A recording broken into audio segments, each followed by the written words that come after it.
Subscribe करें और bell दबाएं ताकि कोई खबर रह न जाए।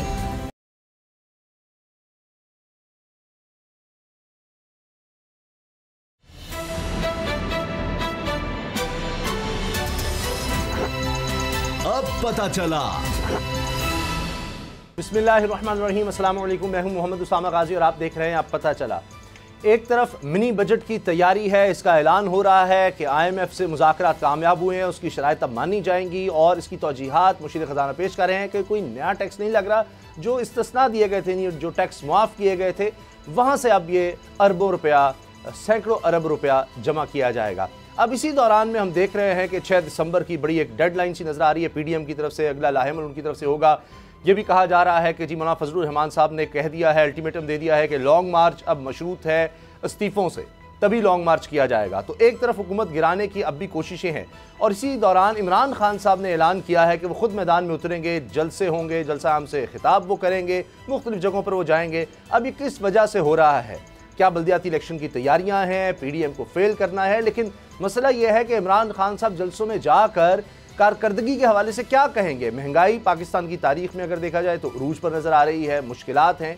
तो ऐसी क्या चीज़ें इमरान खान साहब कहेंगे कि बल्दियाती इलेक्शन में लोग तहरीक इंसाफ को वोट करें? और क्या इमरान खान साहब का खुद मैदान में उतरना एक बड़ा सवाल नहीं है कि उनकी टीम, चाहे वो मुआशी टीम है, उनकी तर्जमानों की टीम है, वज़रा की टीम है, काबीना है, बहसीत पार्टी, वो लोगों को उस तरह इंगेज नहीं कर पा रहे, या उनको फीडबैक ये मिल रहा है कि जी हम हल्कों में जाते हैं तो बड़े मुश्किल सवाल लोग कर देते हैं, हमारे पास जवाब नहीं होता। क्योंकि इमरान खान साहब कई दफ़ा ये बात कर चुके हैं पार्लिमानी कमेटी के इजलासों में भी कि लोगों से अब राब्ता शुरू करें, जाएँ बल्दियाती इलेक्शन का वो खुद कह चुके हैं कि तैयारी करें। इसी हवाले से आज हम प्रोग्राम के आगाज़ में बात करेंगे। बाबर डोगर साहब, गुलाम मुफ्ती साहब मेरे साथ हैं। बाबर साहब, क्या कहेंगे इमरान खान साहब? क्या कोई इनको खौफ है कि गवर्नमेंट जा सकती है 2022 में? क्या जनरल इलेक्शन हो सकते हैं या सिर्फ बल्दियाती इलेक्शन की तैयारी है?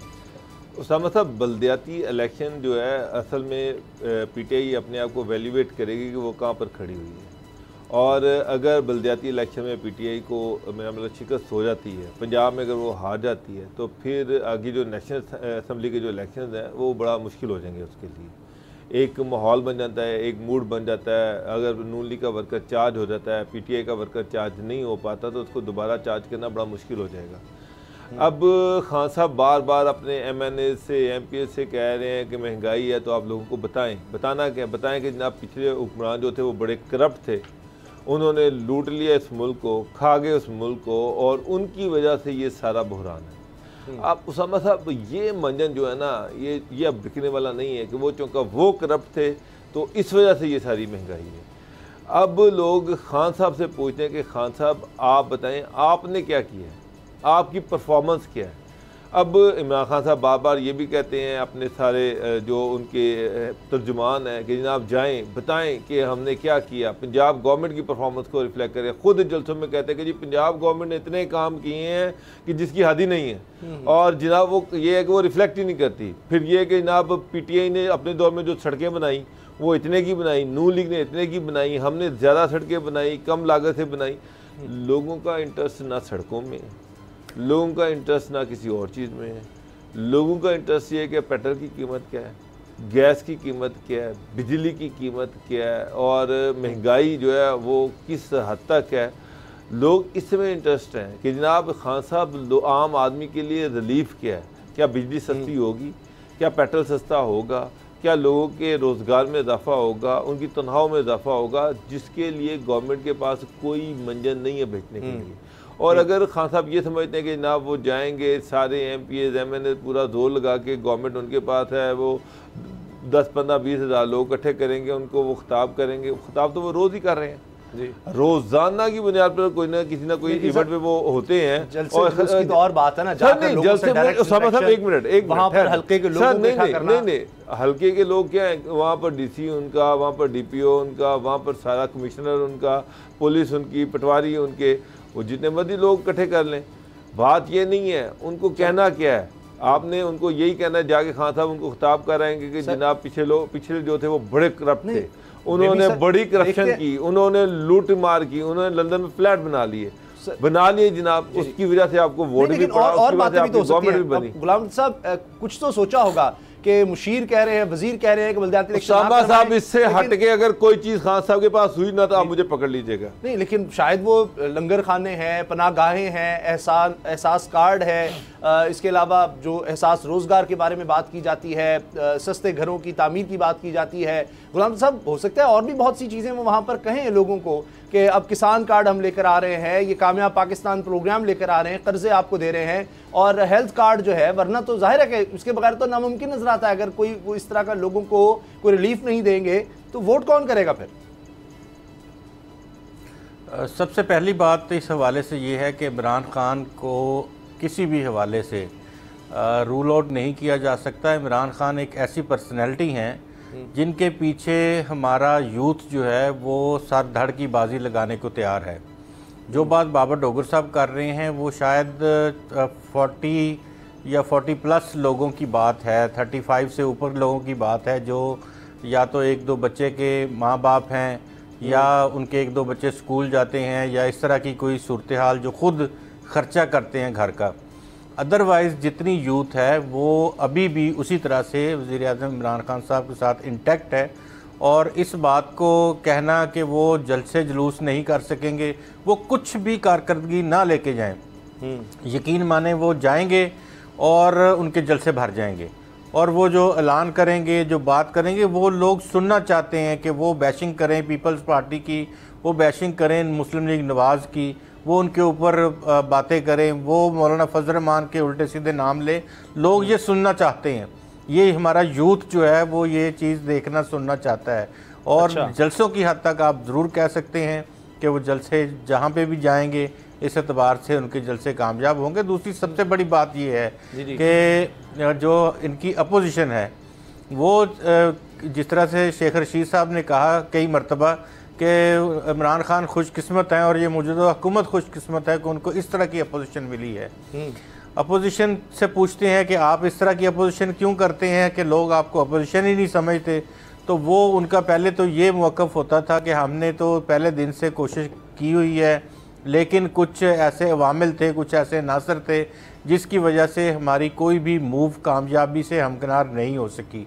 तो आने वाले दिनों में हम ये देखेंगे कि हम अगर लॉन्ग मार्च का फ़ैसला करते हैं या जलसे जुलूसों का फ़ैसला करते हैं या इस्तीफ़ों का फ़ैसला करते हैं, तो उसमें एक जिसको हम कह सकते हैं कि वो टेम्परेचर चेक करेंगे पार्लियामेंट का, पॉलिटिक्स का, और उसमें किस हद तक उनको रोका जाता है और प्राइम मिनिस्टर इमरान खान और उनकी हुकूमत जो है उसको किस हद तक सपोर्ट किया जाता है कंसर्न क्वार्टर्स से।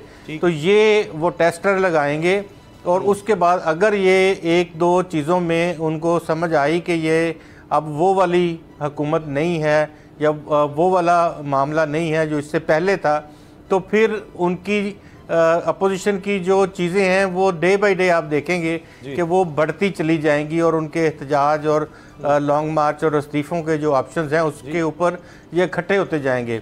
जिस तरह से पीडीएम की जो बात है, जब हमने पहले भी बात करते रहे हैं, पीडीएम में अब काफ़ी इख्तलाफात हैं, और हो सकता है कि पीडीएम अपने मंतकी इंजाम को पहुंच जाए और कोई ऐसा दोबारा से कोई जो सियासी जमातों के साथ मिल के दोबारा से कोई इत्तेहाद हो, या उसको जमहूरियत की बहाली हो नाम रखा जाए, या उसको मौजूदा हुकूमत से हुकूमत हटाओ तहरीक रखा जाए, या कुछ भी रखा जाए जिसमें पाकिस्तान पीपल्स पार्टी को भी ऑन बोर्ड लिया जाए जी। और उसमें क्योंकि करके देख लिया है बहुत सारा काम अपोजिशन ने, जिस तरह बदली के साथ एक दूसरे के साथ अपोजिशन चलती रही है। मौलाना फजल रहमान आए तो उनके साथ पीपल्स पार्टी और पाकिस्तान मुस्लिम लीग नवाज उस तरह से नहीं थी, फिर दरमियान में एक दो और चीज़ें आई, उनमें भी इसी तरह से हुआ। प्रोबेबली जो सूरत हाल बनती हुई नज़र आती है अभी ये आने वाले जो 5, 7, 10 दिन है इसके अंदर सूरत हाल वाज़ेह होनी शुरू होगी। फिलहाल अपोजिशन तो इस हद तक इंतशार का शिकार रही है या इख्तलाफात की वजह से वो कोई थ्रेट नहीं है, थकने की बात तो अब हो नहीं सकता इस्तीफों के बगैर, मौलाना साहब ने क्लियर कर दिया है, और इस्तीफे जो हैं वो लगता है आएंगे नहीं। जी गुलाम रजा साहब, वो थकने की बात सामा गाजी साहब इसलिए नहीं है थकने की बात, क्योंकि अभी वो देखिए रजीम तो चेंज हुआ है और इसके बाद इस वक्त तमाम नारे लगा के अपोजिशन ने देख लिए, लेकिन अब जो नारा लगाया जा रहा है वो बेरोजगारी का है, वो गरीबों के बिल बिजली ज्यादा होने का है, गैस की शॉर्टेज का है, खाद की शॉर्टेज का है, अभी तो ऑडियो का है, मरियम और नवाज शरीफ के केस खत्म करने का नारा नजर आ रहा है। वो तो एक जमात की जानिब से ये किया गया है। देखें एक चीज और भी है, अपोजिशन यहाँ पे भी शिकार थी कि जो कानून साजी की गई थी उसके ऊपर अपोजिशन बार बार कहती रही कि हम अदालत जाएंगे, लेकिन अभी तक अपोजिशन, मुझे यही लगता है कि जी ये कुछ बनना नहीं है। मौलाना साहब नाराज ही होंगे अल्टीमेटली, क्योंकि इस्तीफे कोई नहीं आने। अच्छा बाबर साहब, एक बड़ी अहम बात कि हमाद अजहर साहब को ग्रीन सिग्नल मिल गया है लाहौर के मेयर के लिए, वो मौजूदा वजीर हैं तवानाई के। इसी तरह से ये कहा जा रहा है कि हमाद अजहर साहब चूँकि लाहौर से हैं तो यहाँ पर इनको और इनके वालिद साहब का काफ़ी असर रसूख रहा है लाहौर में, इस वजह से इनके हवाले से लाहौर की बात की जा रही है। सलीम बरियार साहब जो हैं वो सियालकोट सिटी के लिए, और उमर डार साहब सियालकोट सिटी के लिए, और सियालकोट जिला काउंसिल चेयरमैन के लिए सलीम बरियार। गुजरात मंडी बाउद्दीन बहावलपुर, यहाँ पर चौधरी बरादान से मुशावरत होगी। अच्छा, हैरान कुन तौर पर उस्मान बुज़दार साहब वज़ीर आला पंजाब, ये डीजी खान से और दीगर 2-3 हलकों से ये भी बल्दियाती इलेक्शन में हिस्सा लेने का सीरियसली सोच रहे हैं वज़ीर आला होने के बावजूद। अच्छा, इसके अलावा गवर्नर पंजाब चौधरी सरवर साहब भी शोरकोट से खुद और इनकी अहलिया साहिवाल से ये भी इलेक्शन लड़ने के बारे में सोच रहे हैं। मेरा नहीं ख्याल, ये आप मिक्स कर गए हैं। ये गवर्नर पंजाब या वज़ीर आला पंजाब ये लोकल गवर्नमेंट इलेक्शन में हिस्सा नहीं ले रहे, आइंदा इंतखाबात की बात कर रहे हैं आप। वो जो मुझे पता है कि गवर्नर साहब जो है वो साहिवाल में चीजा वतनी का जो हल्का है वहाँ पर खासी इन्वेस्टमेंट कर रहे हैं और शोरकोट में भी कर रहे हैं, जो कि उनका बाई हल्का है। तो वो दोनों से उनका ख्याल है कि वो दोनों सीटों से लड़ूंगा, और हो सकता है कि वो किसी एक सीट से अपनी वाइफ को भी लड़वा दें। ये बिल्कुल ठीक बात है। और वज़ीर आला जो है उस्मान बुज़दार साहब, वो डीजी खान से वो तैयारी कर रहे हैं। जहाँ तक बात ये है कि बल्दियाती इलेक्शन की, उसमें तैयारियाँ स्टार्ट हो गई हैं, और बल्दियाती इलेक्शन जो है वो मार्च में या अप्रैल में हो जाने हैं, इसमें कोई शक नहीं। अच्छा, तो पंजाब गवर्नमेंट बड़े सीरियसली उसकी तैयारियाँ उन्होंने शुरू कर दी हैं। अब तो ये बात यह है कि हमाद अजहर साहब लाहौर में अगर देखा जाए तो इनके वालिद गवर्नर है, वो अराई हैं, और वहाँ उनकी बड़ी पेनिट्रेशन है अराई बरादरी में। तो इसी बुनियाद पर हमाद अजहर साहब को टिकट दिया जा रहा है कि वो यहाँ से पर कैंडिडेट होंगे पीटीआई के लिए। उसामा साहब, मैं हमाद अजहर साहब बेशक कि वो एक क्लीन आदमी है, उन पर अभी तक कोई करप्शन का चार्ज नहीं आया, लेकिन उनके अपने हलके से अगर वो इस दफ़ा वहाँ से ही अगर इलेक्शन लड़के जीत गए तो आप मुझे पकड़ लीजिएगा। ओहो, वो तो ना वो अपने हलके में आए, ना वहाँ पे कोई अभी डेवलपमेंट का काम हुआ, सड़कें टूटी हुई हैं, बुरे हालात के हलके में। तो सर, जो बंदा अपने हलके में नहीं आया तो उनका हलका भी तो लाहौर में ही है। वहाँ से मैं कह रहा हूँ कि बल्दियाती इलेक्शन में वहाँ से इलेक्शन लड़े तो वहाँ से भी ये हार जाएंगे। जो हालात हैं वहाँ पर, लोग बड़े तंग आए हुए हैं। वो सारे इनके जो सपोर्टर्स थे, वो जो इनके वर्कर थे, उनका इनसे राब्ता ही कोई नहीं। तो इस तरह से, जिस तरह से खान साहब समझते हैं, इस तरह से कि हमाद अजहर को टिकट देंगे, उनके वालिद साहब बड़े, मियाँ अजहर साहब बहुत बूढ़े हो चुके हैं, अब वो उस तरह से एक्टिव नहीं है। हमाद अजहर जो है वो जिस मिनिस्ट्री में है, उनके पास टाइम ही नहीं है कि वो आके अपने हल्के में टाइम दे सके। बहुत टफ काम है। तो अच्छा, इस तरह से आके इलेक्शन लड़के जीत जाना, मुझे तो ये समझ नहीं आती। लाहौर में जो जिस तरह से महंगाई है और जिस तरह से जो हालात हैं, अच्छा, खबर ये भी है, और जिस तरह से उस्मान बुज़दार साहब ने लाहौर को इग्नोर किया है, मुझे नहीं लगता कि पीटीआई के लिए ये कोई लाहौर जीतना कोई आसान काम होगा, बल्कि ये तो मुझे बुज़दार साहब तो यहाँ से लड़ने का सोच ही नहीं रहे ना। वो तो डीजी खान और उधर ही मुख्तलिफ हल्कों से इलेक्शन लड़ने का सोच रहे हैं, और वो भी एमपीए का इजहार है, इलेक्शन फिर वो लड़ेंगे, ऊपर जाने का तो उन्होंने सोचा ही नहीं। लेकिन गुलाम साहब, साथ खबर ये भी है कि अगले 6 महीने के अंदर अंदर कीमतें कंट्रोल करने का हुकूमत पूरा प्लान बना रही है, पूरा जोर लगाएगी, ताकि आम इंतखाबात के हवाले से ना सिर्फ ये बल्दियाती इलेक्शन बल्कि आम इंतखाबात में पोजीशन को बेहतर किया जा सके। अभी 55 रुपये किलो चीनी सर कम हो गई है, इंटरनेशनल मार्केट में तेल की कीमतें नीचे आई हैं। चाहे तेल सस्ता ना हो, लेकिन शायद महंगा तो नहीं होना चाहिए कम अज़ कम, फिर उसको देखा जाए, क्योंकि अभी पेट्रोलियम जो डीलर्स का मार्जिन बढ़ाया जा रहा है, पेट्रोलियम लेवी बढ़ाई जानी है, लेकिन बाकी चीज़ों में भी कुछ ना कुछ कहीं देखा जा रहा है कि शायद कमी ला सकें। जिस तरह मैंने चीनी की एक मिसाल दी, वो बिल्कुल बेकाबू हो गई थी, और दीगर चीज़ों में भी शायद कुछ कमी आए, तो कोशिश ये कर रही है हुकूमत। वैसे आपकी नज़र की मैं दाद देता हूँ, बहुत माशाल्लाह तेज़ तराज नज़र है, अल्लाह ताला नज़र बद से बचाए कि ये आपको नज़र आ गया कि चीनी जो है वो अब सस्ती हो गई है। जब पैसा वैसा कमा लिया लोगों ने, तिजोरियों में अरबों रुपए भर लिए, अब चीनी तो प्रोडक्ट शुरू हो गई है, चीनी आनी शुरू हो गई लोकल मार्केट में, तो वो चीनी सस्ती होनी है। आजकल मुझे बताएं कि खाद की क्या हालत है जनूबी पंजाब में, पता करें जाके। आपको खानेवाल, मुल्तान, भावलपुर, रहीम यार खां से लेके फैसलाबाद, शेखुपुरा, वजीराबाद तक आपको खाद नज़र नहीं आती। तो ये वो वक्त है यहाँ जिस वक्त बुवाई जारी है खाद की और गंदम की, और उस बुवाई के लिए हमें फौरी तौर पे ज़रूरत है खाद की, लेकिन खाद नापेद है। अगर खाद नहीं डालेंगे, आपको पता है कि फसल कमज़ोर होगी। जिस 1 एकड़ का जो गंदम का पैदावार है वो अगर किसी का 50-60 मन है, वो 30 मन रह जाएगा। तो अब जब ये सीज़न गुजर जाएगा, उसके बाद आप कहेंगे खाद तो 4000 4,500 रुपये बोरी मिल रही है, तो उसका क्या फ़ायदा उस वक्त खाद लेने का। कहते हैं कि वो ईद के बाद जो वो होती है कि तंबा को वो उसको फूकना, वो पंजाबी की एक कहावत है। तो ये सूरत हाल है। अच्छा। इस तरह की सूरत हाल में आप ये नहीं कह सकते कि जी वो कोई रिलीफ फ्राहम हो गया है। रिलीफ फ्राहम करने के लिए जो इक़दाम हैं वो आपको और सब हमारे जो हुकूमत है उसको इस तरह के इक़दाम उठाने हैं कि हमारी पर कैपिटा इनकम बढ़ सके। क्या हम कोई ऐसा काम करने जा रहे हैं जिससे आपने जो डेवलपमेंट प्रोग्राम था उसको आपने कट लगाने का बोल दिया। आपने बोल दिया कि हम 578 अरब रुपये के नए टैक्स लगाएंगे। क्या वो नए टैक्स जो हैं वो ज़मीन से उगेंगे या दरख्तों से लटकेंगे, तो वहाँ से तोड़ के पूरे किए जाएंगे? वो आप और मेरी जेब से निकालने हैं। सर, तो ये वो चीज़ें हैं जो देखिए अभी पेट्रोल लेवी जब बढ़ा रहे हैं, वो तो ऐलान उन्होंने कर दिया, जब पेट्रोल लेवी बढ़ेगी तो उससे टैक्स जमा होगा। सर देखिए वो सिर्फ पेट्रोलियम लेवी नहीं है, आपको 355 अरब रुपए की छूट्स हैं जो आपने दी हुई थी मुख्तलिफ इंडस्ट्रीज को, वो आप विड्रॉ कर रहे हैं। इट मीन्स कि वो जो आप विड्रॉ करेंगे वो आपके ऊपर लगनी है या मेरे ऊपर लगनी है या आम आवाम के ऊपर लगनी है।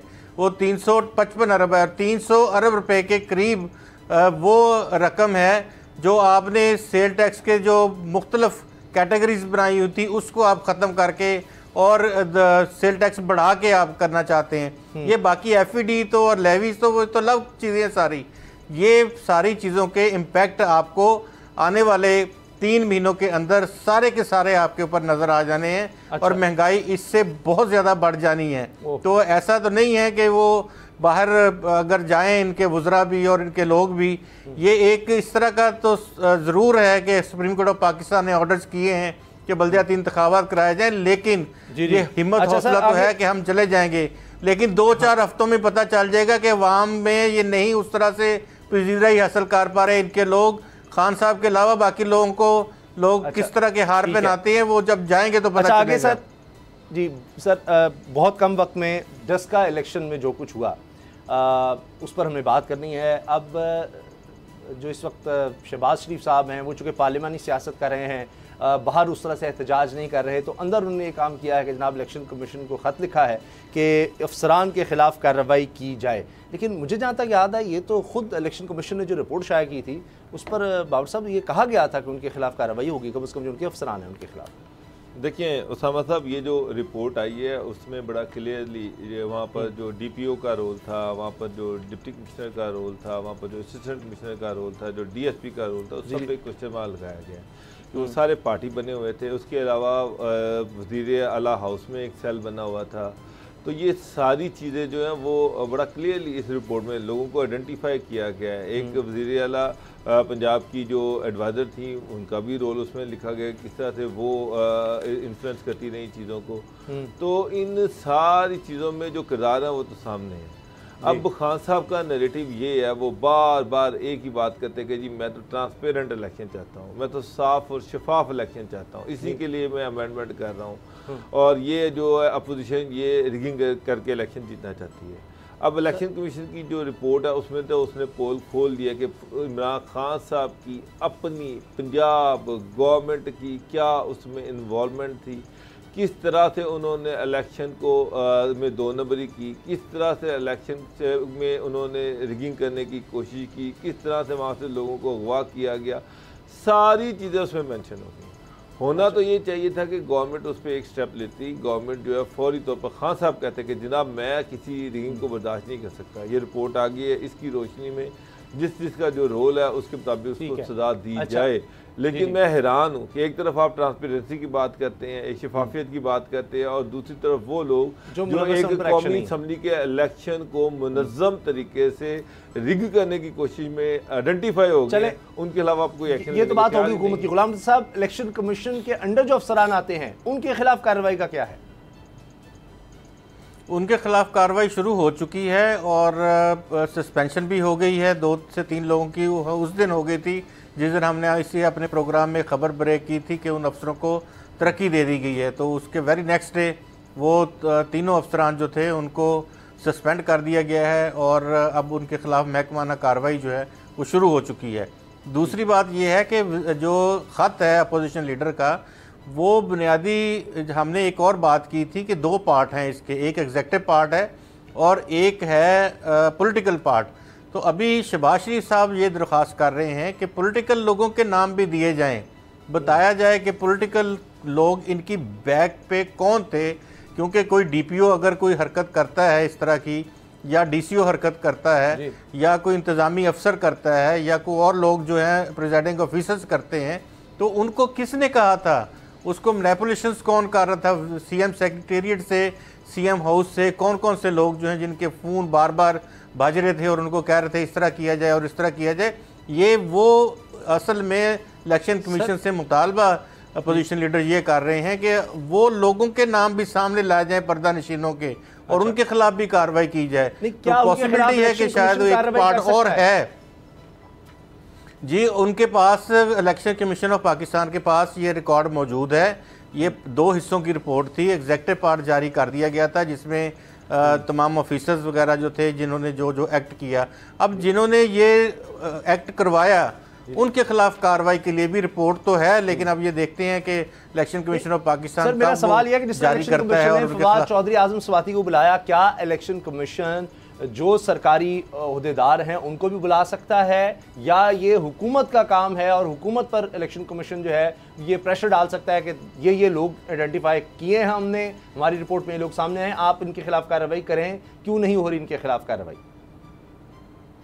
नहीं, इनके खिलाफ कार्रवाई इलेक्शन कमीशन ऑफ पाकिस्तान भी कर सकता है, उनको इसी तरह से तलब कर सकता है, उनको ज़ाहिर वजूह के नोटिस जारी कर सकता है और उनसे जवाब तलब भी कर सकता है। जी चलें जी, ब्रेक का वक्त है और ब्रेक के बाद बात करेंगे हम नाजायज़ के ख़िलाफ़। हमने देखा कि सुप्रीम कोर्ट सख्त एक्शन ले रही है और इसी में नस्ला टावर है और मुसलसल इस पर नज़र रखे हुए है सुप्रीम कोर्ट, और कह रही है जी इसको हरसुद गिराना है। अब 1 हफ़्ते का वक्त दिया गया, लेकिन दूसरी तरफ ये हो रहा है कि जो यहाँ के रिहायशी थे वो आ गए, उन्होंने काम रोकने की कोशिश की, वहाँ पर पुलिस ने लाठी चार्ज किया, इसके अलावा बिल्डर्स भी वहाँ पर आ गए, हत्ता के जो सियासी रहनुमा हैं हाफिज़ नईमुर रहमान साहब जमात इस्लामी के, वो भी वहाँ पर कहा जा रहा पहुँचे, अदालत में भी गए थे और अदालत से उनको सुप्रीम कोर्ट की तरफ से कहा गया जी आपका यहाँ कोई काम नहीं, आप अदालत से निकल जाएँ। तो क्या अब इस तरह से अवामी सतह पर आकर इसको एक दफ़ा फिर रोकने की कोशिश की जाएगी? ब्रेक के बाद बात करते हैं।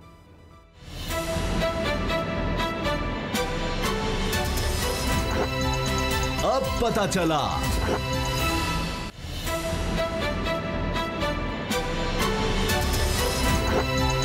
अब पता चला।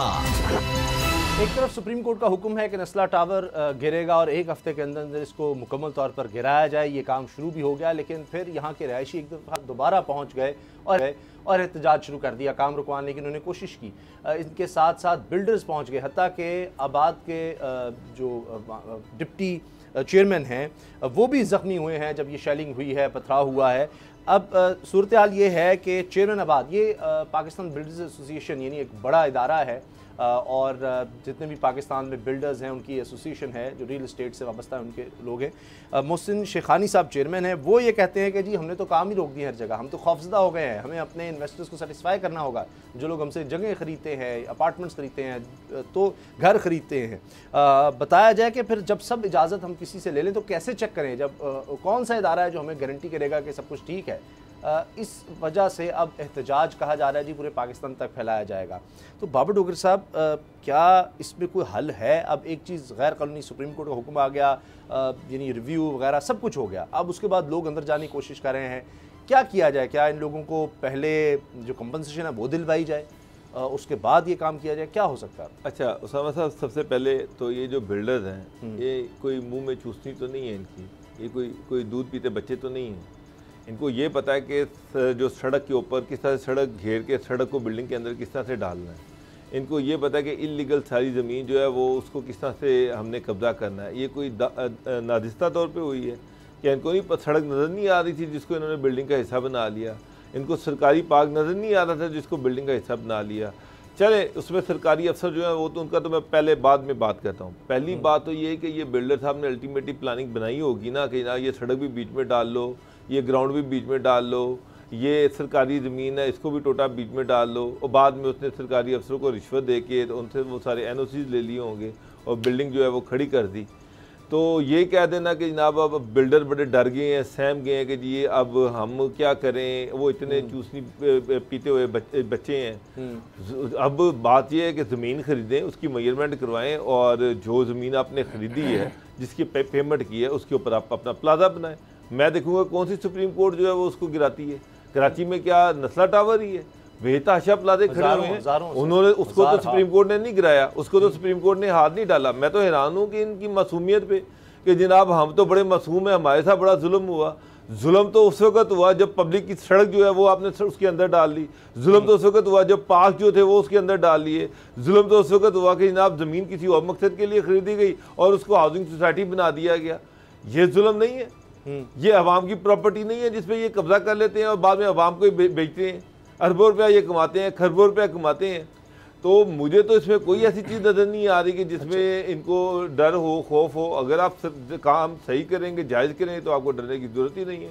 हाँ, 2 नंबरी करेंगे जिस तरह से ये नस्ला टावर में की गई है, या तो ये साबित कर दे कि जनाब हमने सरकारी चीज़ें इसमें नहीं डाली गई, सरकारी पार्क इसमें नहीं डाले गए, सरकारी सड़क है वो हमने इसमें नहीं डाली गई। आपको कोई और था, पूरी सड़क इन्होंने हड़प कर ली। किसी मुल्क में नहीं सर, बिल्कुल सर्विस लेन भी बीच में नजर आ रहा है, नजर आ रहा होता है। यहाँ पे जिसका जो दिल करता है कर ले और बाद में कहे कि जनाब देखिए मैं तो बेच दी है, अब ये तो अवामी इशू बन गया है। मेरा ख्याल है कि सुप्रीम कोर्ट को बिल्कुल एक्शन लेना चाहिए और इनको डंडा देना चाहिए, लेकिन इनकी जायदादें खुद करे और पैसे वापस करे अवाम के, जो जिनके पैसे थे उनको वापस दिलवाए। ये हल नजर आता है। गुलाम साहब, इस हवाले से क्या अब किया जा सकता है? यही जनाब हाफिज नईमुर रहमान साहब भी वहाँ पर पहुँच गए, उनकी भी अदालत सरजनिश की कि भाई आप यहाँ के सियासत अदालत में ना करें।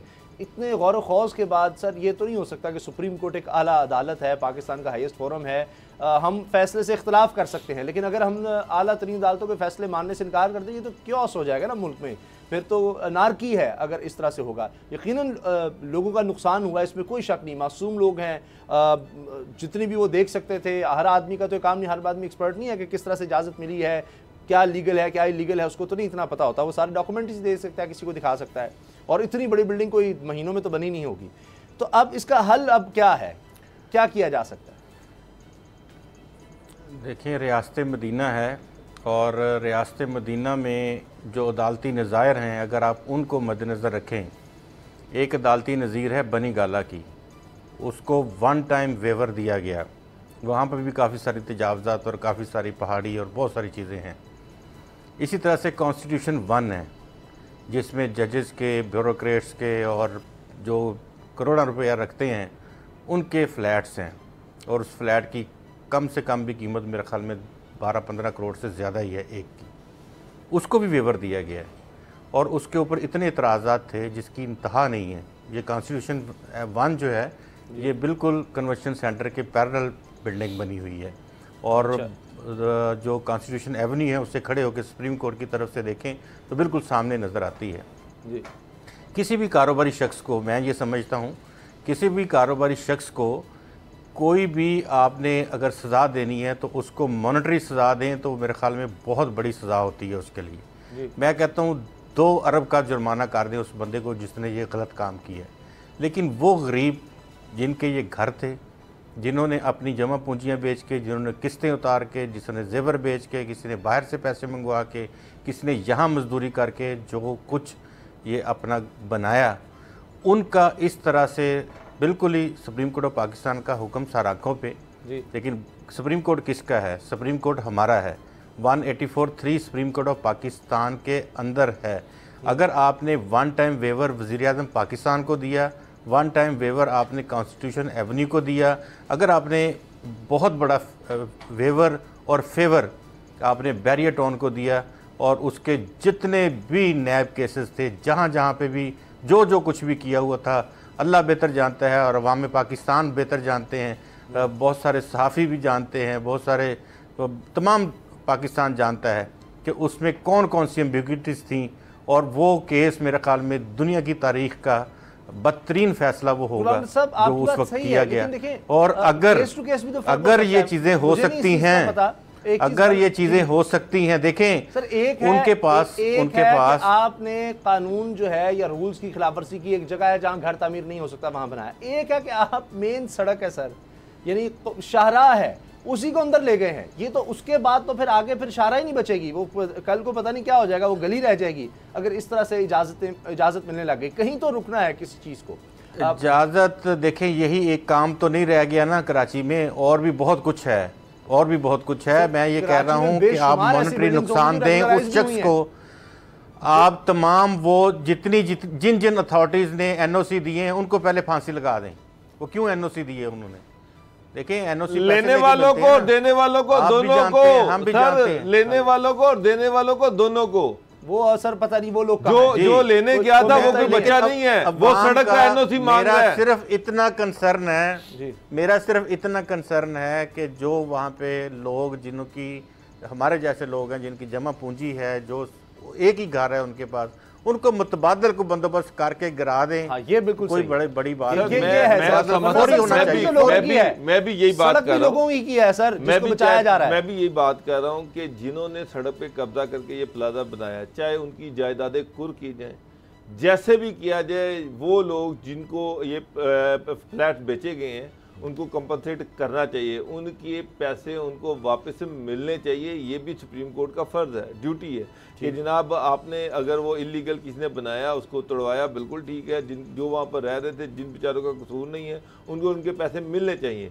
लेकिन ये कोई जस्टिफिकेशन भी नहीं है कि जनाब चौका उन्होंने बेच दी है, वहाँ पर लोग रह रहे हैं तो इसको गिराया ना जाए। इसको जब ये गिराया जाएगा तो आगे लोगों को पता चलेगा। और इसके साथ साथ जिन्होंने, जिस तरह से गुलाम मुर्तज़ा साहब कह रहे हैं, वो सारी ब्यूरोक्रेसी जो बैठी हुई है, जिन्होंने एनओसी दिए पैसे पकड़ कर, उनसे भी पैसे लिए जाने चाहिए। वो होता ही रहा है, माजी भी यही हुआ है कि यार उनकी जायदादें कुर्क करके भी जो पैसे बने वो भी इन लोगों को यही हुआ है। इसी चीज की आड़ में कि आम आदमी को नुकसान होता है कि एक दफा बस बन जाए बिल्डिंग। पहले भी तो यही हुआ है ना, जिस तरफ इशारा करें गुलाम साहब के जी, रेगुलराइज कर दिया जाता है, उसकी वजह यही थी ना गुलाम साहब के जी, लोगों का नुकसान होगा, आम लोगों का, कि जनाब रिश्वत देकर किसी भी तरह से गैर कानूनी तामीरात कर दी तो अदालत यही कहती थी आम लोगों का नुकसान, आम लोगों का नुकसान होता है। उसामा गाजी साहब, आम लोगों का नुकसान होता है तो ये बिल्डिंगें भी गिर जाती। ये आम आदमी नहीं है। कॉन्स्टिट्यूशन एवेन्यू 1 वो आम आदमी का नहीं है, बनी गला आम आदमी का नहीं है। कच्ची आबादी जो बाकी बैरियर को जो फेवर्स मिली हैं वो आम आदमी को फेवर्स नहीं हैं। वो फेवर्स इस पाकिस्तान को चलाने वालों की फेवर्स हैं। वो पाकिस्तान की शराफिया को फेवर्स हैं। मैं उस दिन भी कह रहा था, यहाँ पे हड़प्पा टेक्सटाइल मिल बनी थी साहिवाल में, उसकी जमीन पे एक बहुत बड़ी हाउसिंग सोसाइटी बन गई है। लॉ में ये लिखा हुआ था कि गवर्नमेंट ये जो जमीन उस दे रही है उस इंडस्ट्रियलिस्ट को सिर्फ इस पर्पस के लिए दे रही है कि वो इस हड़प्पा टेक्सटाइल मिल को चलाएगा, और अगर किसी और पर्पस के लिए इस्तेमाल करता है तो ये जमीन वापस आ जाएगी। लेकिन उसको जनाब इन्होंने लॉ के खिलाफ, हर चीज के खिलाफ वो जमीन दे दी। वहां पर भी चीफ जस्टिस को देखना चाहिए। मेरा ख्याल है कि इसके बाद इसको एक मिसाल बनाना, पाकिस्तान में एक दफ़ा एक डिजिटलाइज डाटा बना लिया जाए और उसकी बिल्कुल 1 इंच भी उसकी खिलाफ वर्जी आइंदा ना हो सके, वरना इस तरह तो पता है कितने लोगों का नुकसान होता चला जाएगा। ब्रेक लेते हैं, ब्रेक के बाद बात करेंगे मिनी बजट की।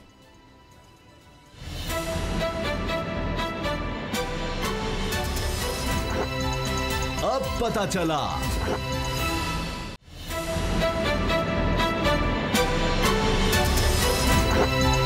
अब पता चला।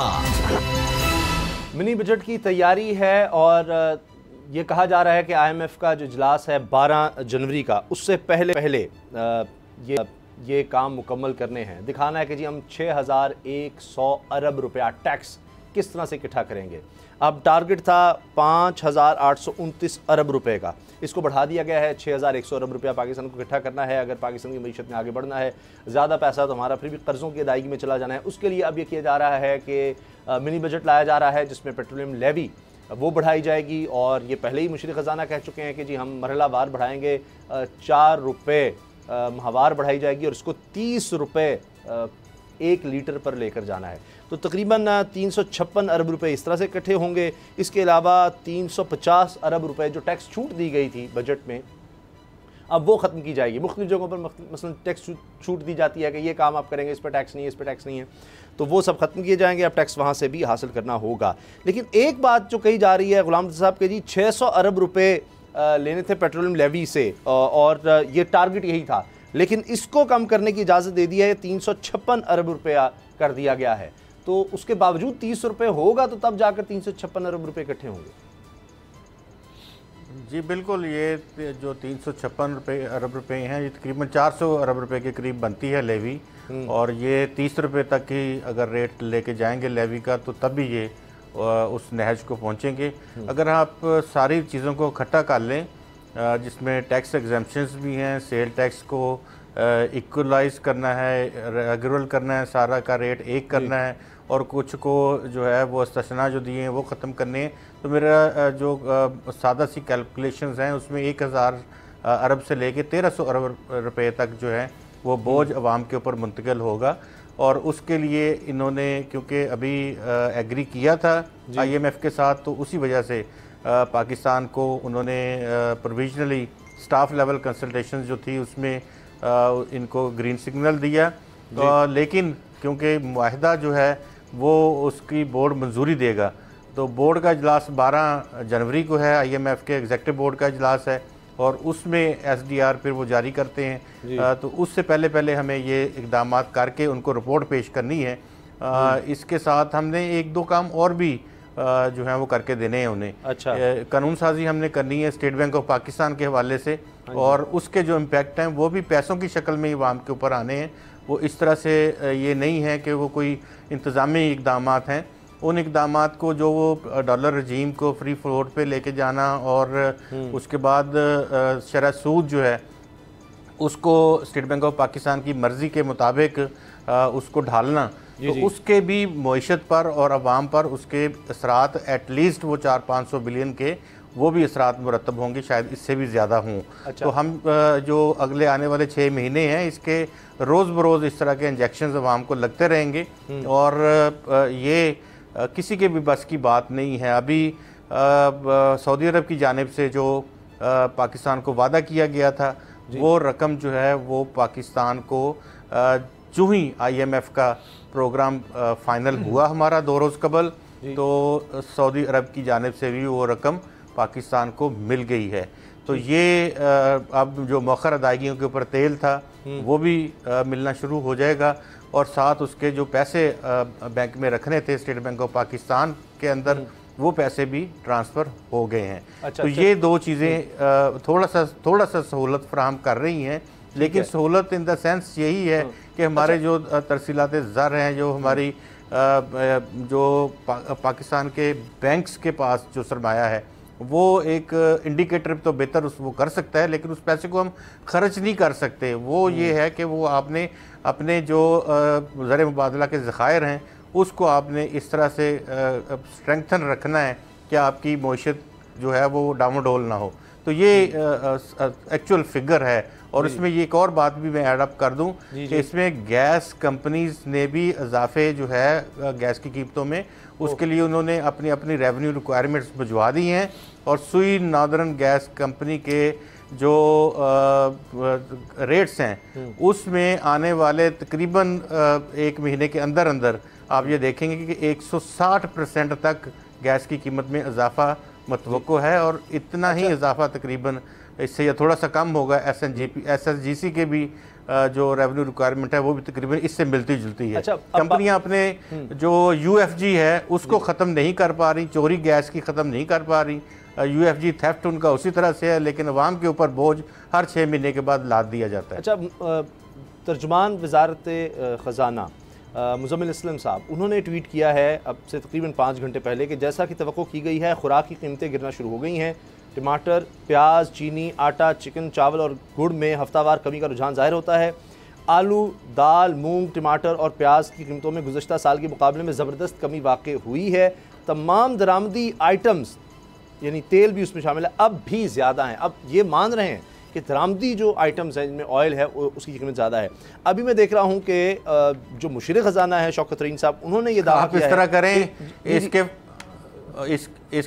इसके फौरी बाद ना आप ये ट्वीटर लेकर जरा शॉपिंग कर रहे हैं 2-3 हज़ार रुपये जेब में डाल के। सर चीनी का तो आप भी मान रहे हैं सर, चले जिस तरह भी नीचे आई वो तो आपने माना ना 55 रुपए किलो सर नीचे आई है, ठीक है, सीजन ऑफ हो गया। हो सकता है ये भी तो होता है कि किसी सब्जी का सीजन है, ज्यादा मार्केट में आ रही है, कभी नहीं लगती, उससे कम हो जाती है। अच्छा सर, अमेरिकी डॉलर 8 से 9 रुपए कम होगा, वो कह रहे हैं हम ऐसे इकदाम उठा रहे हैं, उससे फिर हो सकता है कि कीमतें कुछ नीचे आ जाएं दरामदी चीज़ों की भी। ये मुशीर ख़जाना ने कहा है कि डॉलर इस वक्त बहुत ऊपर है, इसको नीचे आना चाहिए।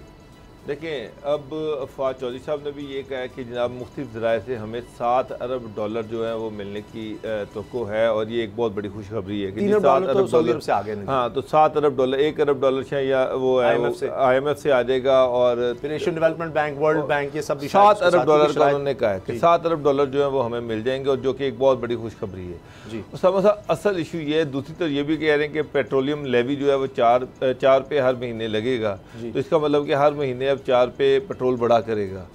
अब सर ज़रूरी नहीं है, दुआ करें कि इंटरनेशनल मार्केट में पेट्रोल सस्ता हो जाए तो वो नीचे आएगा वहां से सर, तो लेकिन यहाँ से तो लेवी लगेगा ना, ये तो 4 पे लगाएंगे ना, चाहे वो कम हो या ज्यादा हो। मसला ये कि आम आदमी को तो उस तरह से रिलीफ नहीं मिलेगा जो रिलीफ मिलना चाहिए। अब आप कह रहे हैं कि जी, ये कह रहे हैं कि जी चीज़ों की कीमतों में कमी हो रही है। मसला ये है कि चीज़ों की कीमतों में किस तरह कमी हो सकती है।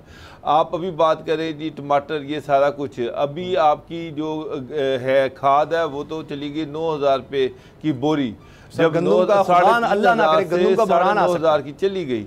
तो इसका मतलब ये कि किसान के पास तो इतने पैसे नहीं है कि वो इतनी महंगी खाद ले, उसकी फिर शॉर्टेज भी है, शदीद शॉर्टेज भी है। अब इस सारे सिनेरियो को आगे रखें तो मुझे, आप कह रहे हैं कि सस्ती, मुझे तो आने वाले दिनों में महंगाई मजीद बढ़ती नजर आ रही है। मतलब इस तरह एक गवर्नेंस का कोई कंट्रोल अगर किसान कार्ड के थ्रू है नहीं है, गैस नहीं मिलेगी तो फर्टिलाइजर कंपनी जो है वो खाद नहीं बना सकेंगी, खाद नहीं बनाएंगी तो शॉर्टेज हो जाएगी, उसके बाद उसकी जो है वो होर्डिंग भी हो जाएगी। सिंध में ये फेडरल गवर्नमेंट इल्ज़ाम लगा रही है कि सिंध गवर्नमेंट ने होर्डिंग की हुई है। अभी कल मेरी चीफ सेक्रेटरी पंजाब से बात हो रही थी, वो कहते हैं कि जी 80,000 बोरियां हमने बेची हैं कंट्रोल रेट पे, लेकिन अब हमारे लिए पॉसिबल नहीं है क्योंकि बोरियां ख़त्म हो रही हैं, तो गंदम हमारे पास ख़त्म हो रही है, सॉरी ये जो है यूरिया जो है, खाद जो है, और सिंध गवर्नमेंट तो स्टॉक रिलीज़ नहीं कर रही, अगर वो स्टॉक रिलीज़ नहीं करती तो इसकी शॉर्टेज जो है बढ़ जाएगी। अब ये खुद मान रहे हैं कि अगर खाद की शॉर्टेज बढ़ जाती है तो 25 से 30% जो गंदम की जो है फसल है उसमें 25 से 30% शॉर्टफॉल आएगा। अब 25 से 30% शॉर्टफॉल का मतलब आप सारा समझते हैं, तो चीज़ें नहीं हो रही। ये आप ये बड़ी सर, यहाँ तो गंदम की प्राइस और ज़्यादा इंक्रीज़ कर दी जाए अभी, इतनी के लोग जो हैं उसको देखते हुए किसान जो है वो फिर उसको इंसेंटिव मिलेगा कि मैं ज़्यादा लगाऊं, लेकिन फिर वही मसला है कि उसके पास पैसे कहाँ से आएंगे अभी, क्या वो कर्ज लेगा, कहाँ से करेगा पैसे पूरे, क्योंकि ये जो महंगाई है इसका इम्पैक्ट बराह रास्त उस पर जा रहा है। प्रोग्राम देखने का शुक्रिया, इजाज़त दीजिए, अल्लाह हाफ़िज़।